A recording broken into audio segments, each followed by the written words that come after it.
oui, mais justement, j'allais te poser la question. Est-ce que tu as eu un retour de gouvernement ou de banque centrale, notamment avec le franc CFA par rapport à Ejara? Mm.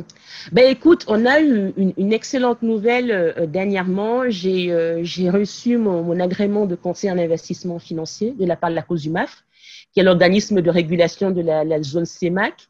Évidemment, ça ne veut pas dire qu'aujourd'hui, dans la zone CFA, on adoube complètement cet écosystème-là. Je pense que la COSUMAF a publié plusieurs fois qu'ils étaient en cours de rédaction de la loi. Ils observent, et c'est vraiment l'attitude qu'a eu tous les gouvernements dans le monde. Aujourd'hui, les États-Unis ont passé beaucoup de temps à observer. Aujourd'hui, ils ont vraiment créé un cadre juridique où ils autorisent même les banques à pouvoir proposer des investissements en Bitcoin à leurs clients. Ils autorisent les banques pour les virements à passer par la blockchain. Donc, je pense aussi que c'est le sens de l'histoire, en fait. Tous les États, tous les gouvernements qui décideront d'aller en l'encontre de cette technologie auront perdu la bataille, auront repoussé le développement pour les 30-40 prochaines années. Et je pense aussi qu'en Afrique, on a une chance unique pour la première fois de notre histoire de participer à une révolution industrielle en même temps que tout le monde. Les trois premières où c'était complètement transparent pour nous, où on était esclaves, où on était colonisés, c'est la première fois où en tant qu'homme libre qui avons accès à la même information que tout le monde, on peut prendre le train à la même heure. Donc, j'ose espérer que je pourrais à l'avenir collaborer avec beaucoup plus de personnes ayant ce pouvoir de régulation, d'encadrement sur le continent et dans la zone CFA. Voilà. Mais je pense que ça va se faire, c'est inéluctable. C'est l'histoire, on n'arrête pas la technologie, donc on peut la ralentir, mais on ne peut pas l'arrêter. Non, mais du coup, vraiment, c'est ce qu'on te souhaite. On souhaite vraiment que Ejara prenne cette place. Et d'ailleurs, du coup, comme on a ce problème de bancarisation de manière générale en Afrique, est-ce que tu penses qu'une application comme Ejara et la blockchain en général peut du coup aider ce manque de banque, ou en tout cas ce manque le fait que les gens finalement n'aient pas tellement de comptes bancaires de manière générale? Bien sûr, bien sûr. Moi je pense, et vraiment c'est un grand oui, et j'en suis persuadée à 1 million de %. Et pourquoi? Parce que quand on creuse, on parle de problème de bancarisation, en vérité c'est un problème de confiance. Les gens n'ont pas confiance. Les gens n'ont pas confiance dans le fait de confier leur argent à des microfinances qui ferment du jour au lendemain. Les gens n'ont pas confiance dans le fait de confier leur argent à des banques où il y a des frais qui sont des fois prélevés de manière étonnante. Voilà, les gens manquent de confiance. Et aussi toute la paperasse qu'il faut remplir, l'accessibilité. Donc, revenons seulement sur la confiance, non pas de l'accessibilité, la confiance. Et en fait, la technologie blockchain, c'est une technologie qui permet de vraiment cette confiance-là. On a la confiance dans le code, en fait. On ne demande pas de faire confiance à notre être humain, à une organisation pour qu'elle devienne vertueuse. En fait, on a confiance en soi, au fait qu'on a ces clés privées, qu'on a la pleine propriété de ces actifs et on reprend le contrôle. Et pour moi, parce que c'est très similaire finalement à la gestion du cash, quand on pense que 90% des transactions en Afrique subsaharienne sont encore faites en cash, vraiment, c'est très similaire au cash si tu y penses. Quand tu as ton cash, en fait, tu peux te le faire voler, tu peux te le faire brûler, mais c'est toujours il peut brûler, c'est toujours sous ton contrôle. C'est toi qui décides. En fait, c'est toi qui as la vision dessus. Voilà. Enfin, et pour moi, ce portefeuille numérique avec ces bitcoins ou ces pesos et tout, ça s'apparente beaucoup à cela. Et il faut aussi voir qu'il y a une autre, il y a une autre évolution qui est en train de se mettre en place aussi dans cet écosystème qu'on appelle la finance décentralisée, de manière plus globale. Ça veut dire quoi? Ça veut dire qu'au-delà de juste acheter, stocker et attendre que ça prenne la valeur, il y a aussi tout un système de crédit, de prêt avec taux d'intérêt qui se met en place de manière totalement décentralisée. Ça veut dire quoi? Ça veut dire qu'aujourd'hui, j'ai un bitcoin que j'ai acheté et que je veux garder. Par contre, j'ai un besoin urgent d'avoir 2 millions de francs CFA pour résoudre un problème. Mon bitcoin, il vaut par exemple 10 millions de francs CFA. Ben, je vais le mettre en collatéral dans une plateforme. J'espère que demain, peut-être Ejara proposera ça aussi. Je vais le mettre en collatéral en disant, j'ai cet actif-là, j'ai ce terrain numérique qui vaut 10 millions, prête-moi 2 millions et tu le gardes en hypothèque. Et je te rembourse tant à un pourcentage de 5%. Et la personne finalement qui me prête, ce n'est pas un prêteur normal, c'est quelqu'un d'autre qui peut-être est sur la plateforme aussi et qui a aussi des bitcoins qui dit, ben, moi, je vais bien te prêter de l'argent et tu me rembourses. Et voilà, et tout le monde devient prêteur, créditeur. Enfin, voilà, c'est vraiment, quand on parle de finances décentralisées, c'est ça. C'est de dire que ce rôle d'intermédiaire que les banques ont joué pendant longtemps, demain, toi, moi, n'importe qui peut le jouer. Moi, j'ai un excès en cash, je viens te le prêter, je m'engage tes bitcoins. Au moins, je sais que j'ai un collatéral, que je suis protégée en cas de problème. Et voilà, et ça continue. Donc, tu imagines que petit à petit, avec ces technologies, on est en train de grappiller finalement tous les pans de la banque. Donc, c'est exactement ce que décentralisé. Parce que finalement, l'objectif de la banque au départ, c'était exactement ça, c'était d'utiliser le cash en excès des épargnants et après de le redistribuer à ceux qui en ont besoin pour la productivité. C'est hyper intéressant de voir en fait que le banquier est en train d'être déplacé. Et alors, je voulais revenir sur le côté de la confiance parce que un truc que personnellement, moi, j'ai remarqué, c'était que, alors, pareil, je veux parler de manière générale, hein, évidemment, il y a des exceptions. Bien sûr. Mais que en Afrique, les gens avaient peur de la bourse, de ce côté de ça monte, ça descend, on ne comprend pas trop ce qui se passe, on peut gagner de l'argent, mais on peut tout perdre. Et finalement, avec ce que tu proposes, je ne dis pas que c'est la bourse, mais ça ressemble un peu à cette espèce de nébuleuse, on ne sait pas trop, ça monte, ça descend. Alors, comment est-ce que, du coup, tu éduques et tu aides justement à construire cette confiance pour Ejara et continuer à développer Ejara? C'est marrant que tu dis ça et c'est vrai que c'est un phénomène qui me semble toujours très étonnant à quel point les gens ont une peur, mais vraiment c'est une peur animale de tout, la bourse, de cette incertitude, ça monte, ça descend. Juste parce que je regarde une chaîne sur YouTube, Investir au pays. Je ne sais pas si certainement. Tout à fait. Voilà, tout à fait. Tenu par. Avec Philippe, un bon ami à moi. Philippe, si tu nous regardes. Voilà, si tu lui dis. Coucou. Dans la chaîne. Mais je voulais revenir par rapport à ça parce qu'à un moment donné, justement, il a interrogé son père qui, si j'ai bien compris, est banquier de profession. C'est ça. Et un des trucs qu'il a dit, c'était justement ne pas investir en bourse. Bien sûr. Et donc, c'est là où pour moi, moi personnellement, je suis pour l'investissement en bourse, mais évidemment de façon réfléchie et travaillée. Exactement. Comment passer au-dessus, comme tu dis, de cette Bien sûr. Je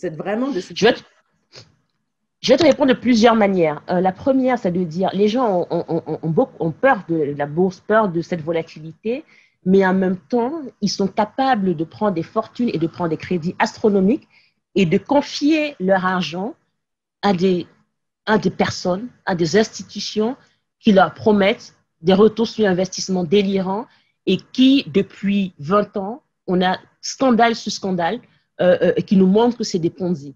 Donc, à la fois, on a ce truc de ne pas vouloir exposer la volatilité, mais on a aussi cette naïveté de croire que le Père Noël existe et qu'il y aura un sauveur qui peut nous garantir ad vitam aeternam 30, 40, 100% de retour sur investissement sur toute la vie. Et ça montre que les gens n'ont pas de culture finalement financière.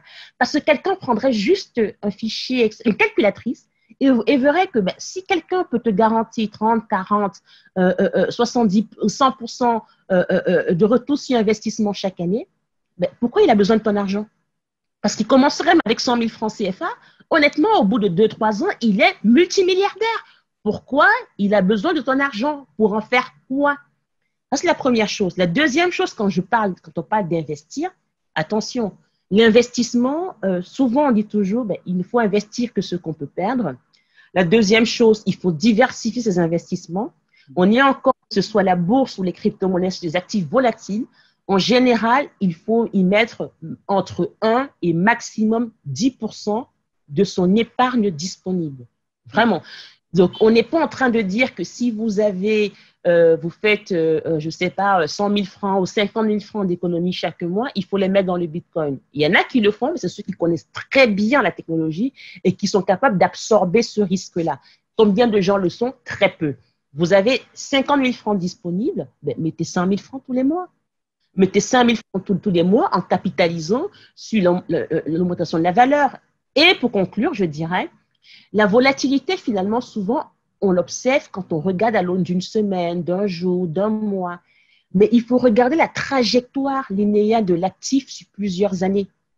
Si on s'était mis en 98, l'action Amazon valait quelques dollars et bougeait énormément, surtout quand il y a eu le crash de l'an 2000. Mais aujourd'hui, tous ceux qui ont réussi à résister à cette peur, panique de sortie vide, qui croyaient au projet et qui se disaient c'est l'avenir, même s'ils avaient investi que 1 000 $ à l'époque, aujourd'hui ils sont multimillionnaires en dollars. Donc c'est un peu ça, c'est de dire, quand vous regardez les hommes les plus riches du monde, en tant qu'investisseur, Warren Buffett, il dit tout le temps, il a investi les actions Coca-Cola à une époque et il a attendu. C'est pas du jour au lendemain. Ce truc de Père Noël, ce truc de on va investir et toutes les semaines, on va récupérer 30% de l'investissement, mais arrêtons, quoi. Le Père Noël n'existe pas depuis qu'on a 5 ans, on le sait. Pitié, arrêtons. Enfin, je dis, notre argent, c'est très sérieux. Encore plus en Afrique où on n'a pas de safety net. Il faut vraiment pouvoir se dire, nous sommes des adultes, on veut avoir cette responsabilité-là. Avec la responsabilité vient des droits, mais vient aussi des devoirs. Donc, évidemment, ça fait peur de se dire, si je perds mes 12 mots, si je perds ma fortune, mais ouais, mais si j'égare mon cash, si je fais pas attention, je me fais piquer le cash, je peux avoir une inondation, machin. Voilà, bref, ça fait peur, mais c'est ça être adulte. C'est de savoir analyser les choses, de comprendre les risques et les avantages et de décider en connaissance de cause et d'assumer les conséquences. Ce n'est pas se dire, je vais trouver un sauveur. Moi, ça fait comme la religion, en fait. En fait, quand je vois ça, je me dis, en fait, c'est très corrélé, cette appétence qu'on a sur le continent, la zone, à aller encore et encore dans ces pyramides de Ponzi. Ça me fait penser un peu à cette appétence qu'on a aussi à embrasser les religions au-delà de ce qui est raisonnable, en se disant, c'est le sauveur qui va tout régler pour moi. Moi, je vais rester, j'ai rien à faire parce que de toute façon, je vais prier et il va faire. Moi, je dis très bien, mais le Père Noël n'existe pas. D'accord. Et du coup, par rapport à cette peur peut-être de perdre les 12 mots, est-ce que tu conseillerais d'avoir finalement plusieurs portefeuilles avec plusieurs actifs, une autre façon en fait finalement de diversifier? C'est quelque chose que tu conseillerais pour les… Je pense qu'on pourrait faire une autre interview rien que sur la sécurisation des 12 mots. Il y a tellement de techniques, J'ai des gens qui créent 6 adresses email et qui envoient 2 mots à chaque adresse email différente. Ouais. J'ai des gens qui prennent ce qu'on appelle des portefeuilles, des hardware, des portefeuilles un peu physiques pour conserver. J'ai des gens qui, moi par exemple, mes 12 mots, je les ai enterrés dans un parc à Paris. Je ne vous dirai pas un endroit spécifique. Exactement. En me disant, si je perds, et je les ai aussi quelque part aux États-Unis, parce que j'ai ma petite sœur qui y vit, voilà. Je me suis dit, si je les perds là, comme ça, je saurais qu'au moins il y a des endroits où je peux aller et retrouver. Vraiment, chacun gère comme il peut. Ça. Truc-là, je pense qu'il faudrait vraiment avoir limite un panel et s'échanger tous les tips, quoi. Après, plus pragmatique, il y a aussi des password managers qui existent, OnePassword, Dashlane, LastPass, lesquels on peut sécuriser aussi ces mots. J'utilise aussi ces applications-là. Voilà. Et dans Ijara, ce qu'on a aussi permis de faire, parce que j'étais très sensible à cela, parce que je me rends compte à quel point perdre de l'argent en Afrique, c'est pas anodin. Hein.